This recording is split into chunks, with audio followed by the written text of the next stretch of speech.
नमस्ते दोस्तों, मैं हूं doctor Vikram Wankhede. I am a consultant neuro psychiatrist at Antarman mind care centre. आज बात करते हैं साइकेट्रिक मेडिसिन के बारे में। दोस्तों, जब भी हमारे पास पेशेंट्स आते हैं तो हम ये जानते हैं कि उनके मन में कई सवाल होते हैं हमारी दवाइयों को लेके।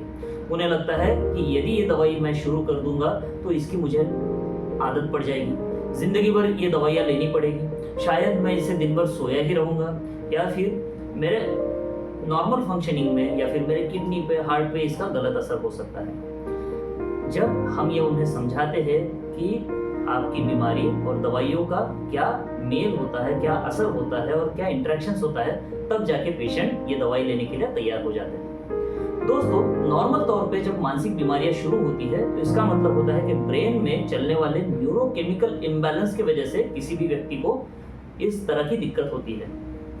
हमारे पास जो दवाइयाँ होती है, साइकोट्रोपिक मेडिसिन हम जिसे कहेंगे, चाहे वो anti anxiety medicine, anti depressant medicine, anti psychotic medicine या फिर मूड स्टेबलाइजर्स, ये जो सारी दवाइयाँ होती हैं, ये जो दवाइयाँ जब हम पेशेंट्स को देते हैं तब ब्रेन का केमिकल जो इम्बैलेंस होता है उसे बैलेंस करने में हमें मदद होती है। हाँ, पुराने ज़माने में कुछ दवाइयाँ ऐसी होती थी कि जिससे नींद बहुत ज़्यादा आती थी, पेशेंट को अलग अलग तरीके के साइड इफेक्ट्स का सामना करना पड़ता था।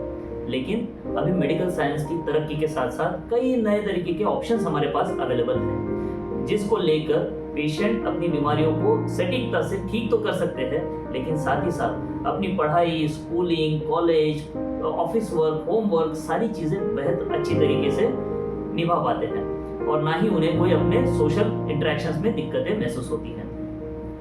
तो दोस्तों, काफ़ी बार हम ये भी देखते हैं कि पेशेंट्स दवाई लेना शुरू तो कर देते हैं, लेकिन कुछ ही दिनों में जब उन्हें उनके लक्षणों से राहत मिलती है तो अपने ही मन से उसका डोज या तो वो कम ज़्यादा करना शुरू कर देते हैं या तो फिर कुछ दिनों के लिए बंद करके देखते हैं। दे वांट टू ट्राई कि मैं बिना मेडिसिन के रह पाता हूँ या नहीं। दोस्तों, मैं ये साफ तौर पे कहना चाहता हूँ कि अपने साइकेट्रिस्ट की सलाह के बिना दवाइयों का डोज कम या ज़्यादा करना, उन्हें बंद या वापस शुरू करना, ये गलत होगा। इससे आपकी तबीयत में तकलीफें बढ़ सकती हैं। तो जो भी आप दवाई ले, साइकेट्रिस्ट के सलाह से ले, उनसे अपनी शंकाओं का पूरी तरह से निरसन कर लीजिए, अपने जो भी डाउट्स है वो क्लियर कर लीजिए, लेकिन इस तरह से अपने ब्रेन के साथ खेलना नहीं है। तो जो भी आपके मन में डाउट्स है आप हमें कमेंट सेक्शन में भी लिख के दे सकते हैं और आने वाले ऐसी ही जानकारी के लिए हमारे चैनल के साथ जुड़े रहिए। डरिए मत, अपने अंतर्मन का ख्याल रखिए। धन्यवाद।